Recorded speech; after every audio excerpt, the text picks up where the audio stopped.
Okay, here's a question we received from a listener to our podcast. There is a man in charge of our youth ministry, and some of his actions seem inappropriate to me. For example, he will often hug the girls in the youth group. I've seen him put his hand on girls' thighs when they are sitting next to him. I've seen him put both hands on a female teenager's face and kiss her on the cheek. Generally speaking, I feel this man is inappropriate in his actions toward our girls. I feel we need to do more to protect our youth. I don't know if you agree with me, but if so, what would you advise we do about this problem? First of all, I think we do agree with this person. 100%. We think his actions are inappropriate, right? Beyond inappropriate. Beyond inappropriate. You Yes. want to talk about that a little bit? Well, it just legally, there's a lot of, this is a deep topic that we could talk about nonstop for 2 to 3 hours, but this would fall under the category of sexual harassment if the police were to investigate it. Okay. So I it's think that beyond might be new inappropriate. to some church leaders who are hearing that. Mm-hmm. It's definitely grooming, where it's trying to align someone, get them in your good graces, and to where behaviors can progress. There are maybe a few men on the planet that have lived in the woods without people being around them that might think that's okay, but it is also abuse of power.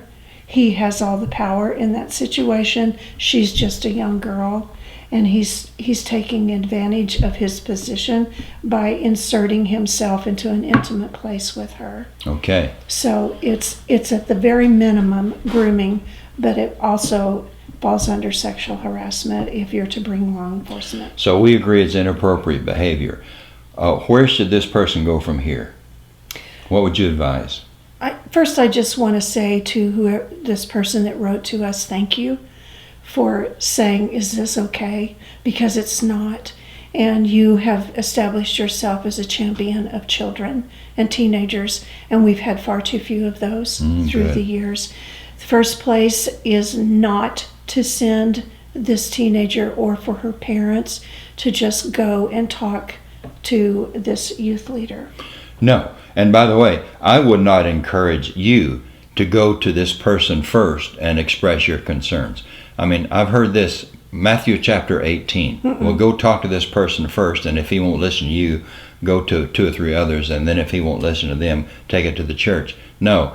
We're talking apples and oranges here. Matthew 18 is about a sin against another person. It's personal. It's a personal affront. It's a personal offense. This is corporate. Yeah. So I don't think you need to feel like you need to go to this person and express your concerns before you talk to anyone else about it. Well, it could be dangerous for a lot of reasons. Emotional or sexual danger could be involved with that. That's not where you start. You go straight to the church leaders. Okay. Whether it's elders, the youth committee, whoever you need to talk to, you go straight to them. And I would recommend that you go in with some documentation where you've written these events down with dates and where you have a list of these things that have been going on. And this will help make it look like you're not just some kind of mad, crazy parent. You're going in because you will be emotional, and you should be emotional about this. But you go in with the facts. You've got to go in with this information and say, here's what's happened, here's what we think about it, and you've got it documented, and express your concerns. Would you take others with you? Absolutely. I would take a trusted friend, another church leader, maybe someone that will be parent, there maybe. Well, that's a very good comment. If your daughter has expressed to you that the youth minister does this to other girls, when you've talked with her about it, I would talk with those parents as well and let them know, and then you go in as a unified front and say, this is happening to our daughters, and we do not feel it is appropriate and crossing big time lines. So you would first go to the leaders of the church and express to them your concerns, what you've seen, what you've heard, what your daughter happened. has reported to you, Okay. and what other girls in the youth group are reporting as well. It can be an isolated event, but and it probably is, but there may be one or two others that he's also doing this with. At the very minimum, he is incredibly out of tune with what how his behavior should be. Well, apparently he does this in public, honey, so others have seen it. It's not behind closed doors. Yeah, and that's real easy for a guy to be able to say, and I'm not saying all guys that do this are bad, but there are very few men that know this is an okay thing to do. And typically that is one of their, I did that in public, I wasn't trying to do anything. That's one of their techniques. But it is typically at this point grooming. Because if it's okay for him to do it in public and nobody says anything, why is it okay for him to do that when he takes her home and drops her off after a youth event in the car alone by himself at night? That's next steps. It will progress. What advice would you give to leaders who hear those concerns from someone in the church? What advice would you give to them? Well, before I respond to this, if the leaders dismiss it, then I would encourage the parents to go to the police. Oh, really? Yes, and report it, because you've got to they will begin an investigation. It's inappropriate behavior. I mean, you ask any dad at church if it's okay if another man, Christian or not, interacts with his daughter like that, or ask mothers, you're going to get the same response, that no, that's not okay. So I would go to the police and say, this is happening. We've talked to our church leaders and they are not following up with it. We feel like this is something that needs some attention. Could you advise us what to do? They have to record that, so you're beginning to set a precedent of behavior when that's recorded. Now, I think if I'm one of those church leaders, I think I know what I would do, but I want to hear what you think you would do. What do you think the elders or the leaders of the church should do if they hear those concerns? What would you do? I'm curious. I would call the man in and tell him I would release him from that role. Whether he's a paid staff member or volunteer leader, I would say his services are no longer wanted, no longer needed. I would terminate his participation in the youth program immediately. Would you agree with that? I think you probably would need to contact an attorney right away and make sure that everything you do is legal. And that there's, that he can't come back and sue you because you fired him and all that. There's all kinds of legal things, but I would make sure that the church already has, sometimes there's an attorney in the church you can call on. Sometimes there's an attorney that's an elder or a shepherd that you can talk to. By the way, you mentioned legal. If the elders or the leaders do nothing when they hear these concerns, don't they expose themselves to some legal liability?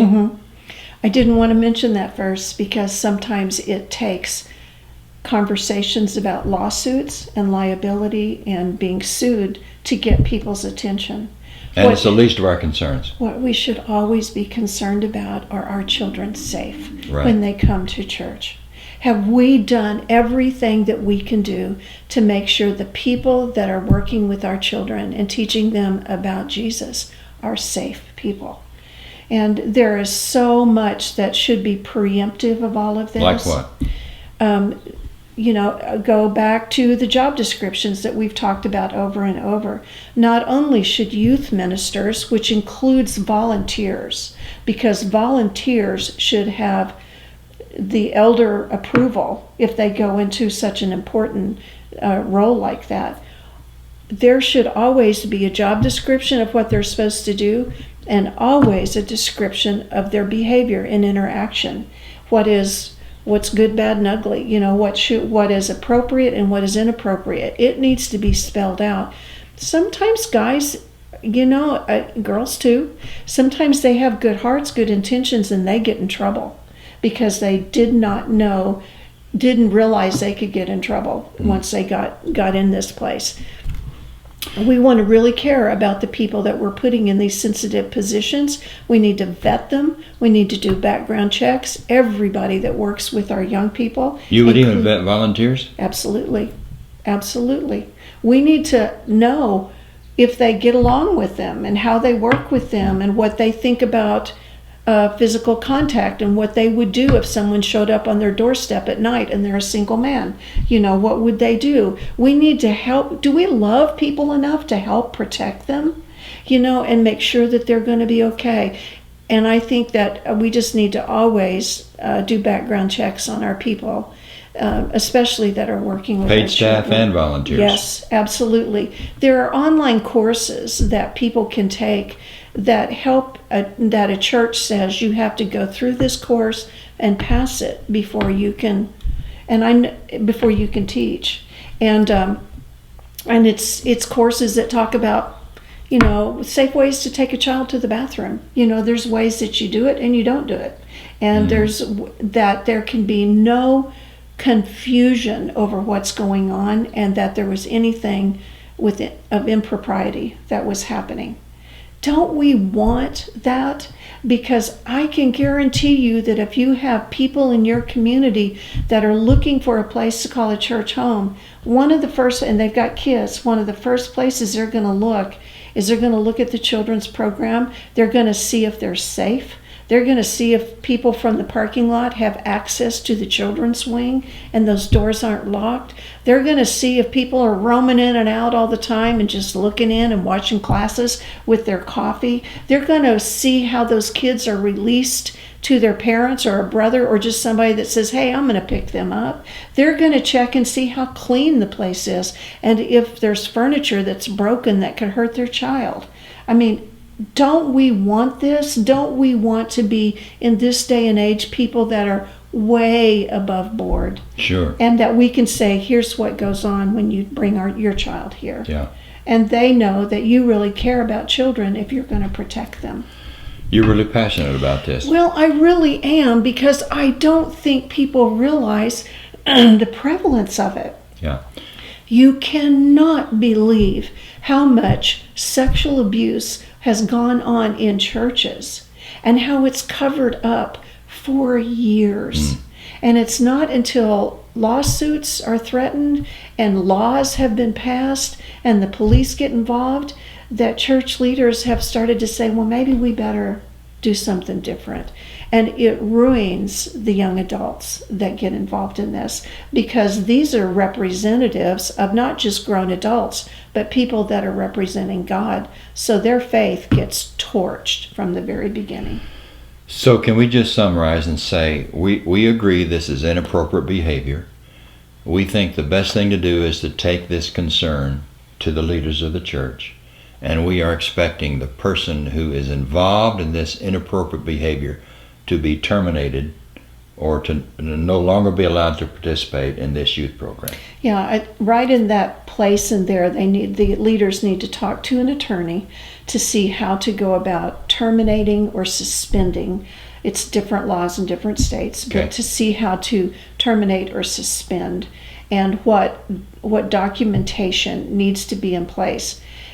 There is always the possibility that people can lie about behavior, but this was done in public. So this is one that is a great concern.